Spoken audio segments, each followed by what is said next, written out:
Thank you, Mr. Speaker. Well, I listened very, very hard to that speech, and I'm not sure that we were talking about the same bill. I listened very hard for the words sorry and embarrassed, but I didn't hear them. Did you hear them? I didn't hear them. So I listened very hard for those words because this is a bill, this could be the bill that's been sitting on the order paper in this term of government, for this government, while it's been in power for the longest. It was introduced in 2009, in June 2009, so nearly 6 years ago. Now, not only that, and here we have the Minister talking about it being future-proofing and modernising Radio New Zealand. Well, I'm not sure how you can modernise, how this bill is actually modernising Radio New Zealand when it's based on a review of the Radio New Zealand Charter that was finished in 2006, which is nearly 10 years ago. So if that's the Minister's idea of modernising, well, then I think that tells us all something tonight. Just a little history lesson for the Minister, in case she isn't aware of the history of this bill. There was a statutory requirement under Section 7 brackets 4 of the Radio New Zealand Act 1995 to incorporate a review of the Radio New Zealand Charter every 5 years. So, as I said, the review was completed in 2006. The legislation appeared in the House in 2009 under this government, but it sat and it hasn't come back. And tonight is an historic occasion because this bill is finally back before the House. And of course Labor supports it because it actually it undertakes to fix something that should have been done 6 years ago. The problem we have, Mr. Speaker, is that this is not modernising. This bill is actually skipped a review. So actually there is a legislative requirement for there to be a review every 5 years. Well, there hasn't been a review for nearly 10 years. And it would be interesting in the committee stage for the Minister to clarify just exactly what that means. So it's now incorporating a view that was done before this government took office. If that's not incompetence, I don't know what is.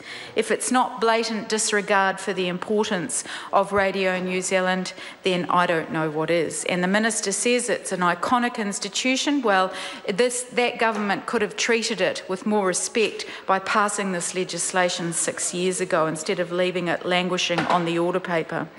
Mr. Speaker, Labor believes in public broadcasting. We've invested in it over a long period of time and we will do again. And New Zealanders need to hear their own voices and their own stories. And we need media that is independent and free of commercial influence. This is not a big ask. Every OECD country has an independent, commercial-free public television broadcaster except New Zealand. We only have Radio New Zealand. Yes, it is iconic. Yes, it is a public treasure. But this government does not respect it. This government treats it with blatant disregard. And I want to just refer back to what a former minister, Tony Ryle, had to say about Radio New Zealand in 1993.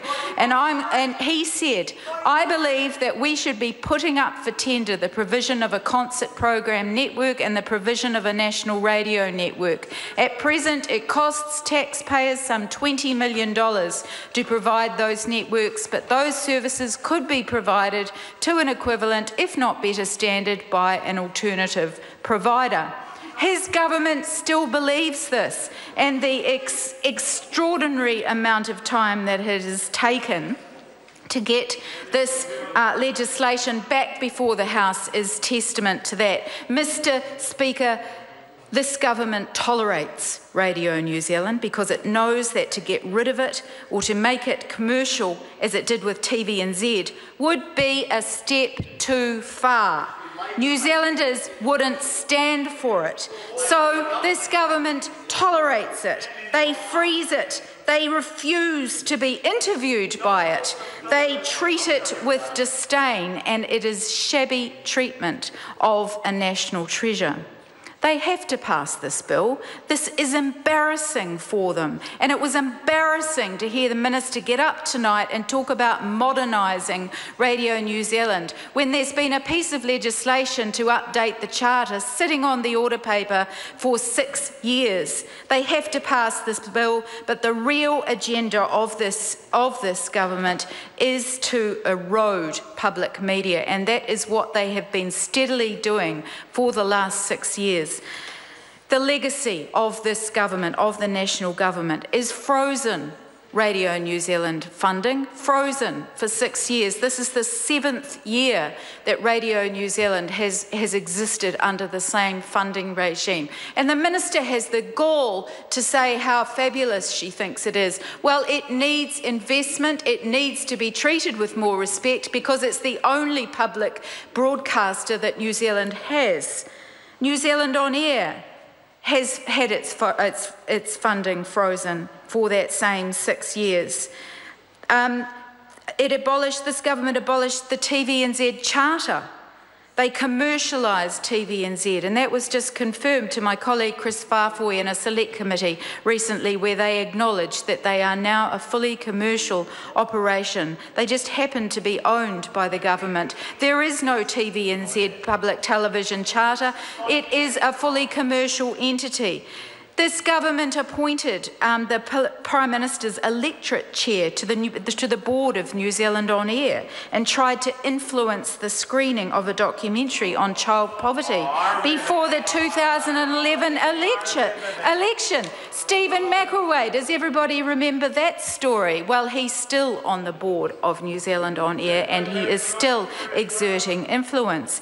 They gave a loan of $43 million to MediaWorks to bail them out.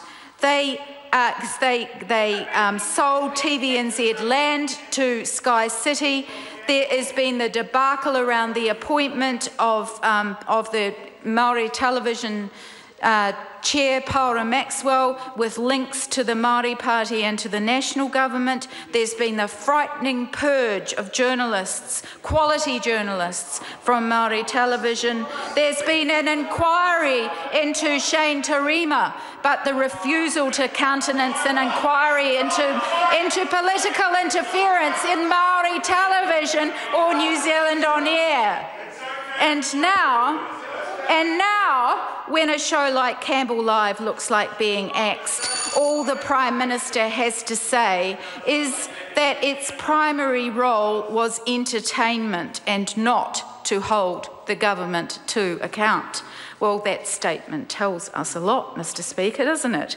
Because when the Prime Minister believes that the primary role of New Zealand's last daily current affairs show is not to hold the government to account, then we've crossed a line, and that line is democracy. We may pass this bill tonight, and we won't pass the second reading tonight. We may pass this bill. Hopefully it won't sit on the order paper until it comes back to the House.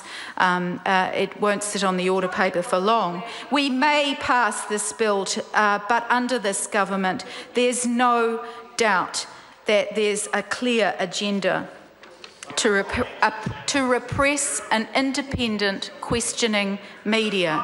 And Radio New Zealand represents that. It is the last bastion of public media in this country, and the passage of time in passing this bill is negligent, it's incompetent, and the attitude of this government to accountability in general through independent questioning media is an absolute disgrace. I call Melissa